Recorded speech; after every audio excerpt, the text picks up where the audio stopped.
முதலா நீ தாவணி போட்டு வெக்கப்பட்டு நீ நடக்கையில என் மனசைய போங்கிட்ட இழந்தேனடி.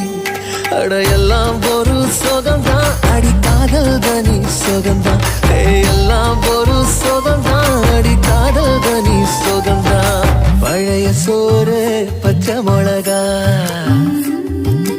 பக்கத்து வீட்டு குழம்பு வாசம்.